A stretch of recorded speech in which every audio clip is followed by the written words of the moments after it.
अस्सलाम वालेकुम, मेरा नाम है रिजवान खान तरी। उम्मीद करता हूँ सब दोस्त ठीक ठाक और खैरियत से होंगे।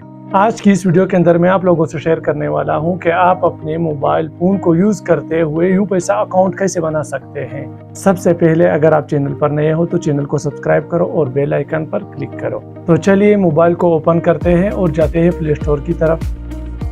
सबसे पहले आपने यू पैसा को डाउनलोड करना है। डाउनलोड करने के बाद आपने ओपन पर क्लिक करना है। फिर इसके बाद आपको इस तरह इंटरफेस नज़र आएगा। आपने यहाँ पर नंबर लिखना है। नंबर मोबाइल में लाजमी होना चाहिए। आप किसी भी नेटवर्क के नंबर पर भी पैसा बना सकते हो। अब यहाँ पर अपना नंबर लिखते हैं। फिर इसके बाद सबमिट पर क्लिक करते हैं। अब इसके बाद एक और ऑप्शन आया है, ओके पर क्लिक करते हैं। अब CNIC डेट आप इशू लिखना है, यानी तारीख़ हिजरा, वो वाला तारीख़ जिस तारीख को आपने नादरा में शनाख्ती कार्ड को जमा किया था।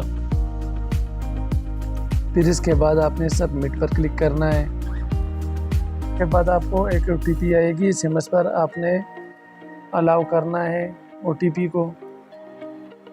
यह है M पिन, आपने कोड लगाना है, यानी M पिन कोड को कहते हैं। इस कोड के अलावा आप किसी और कोड से यू पैसा ओपन नहीं कर सकते हैं। और ये हो गया आपका यू पैसा अकाउंट मुकम्मल। आज की ये वीडियो हमारी यही तक थी। अल्लाह हाफिज़। ये मिलते हैं अगली वीडियो पर।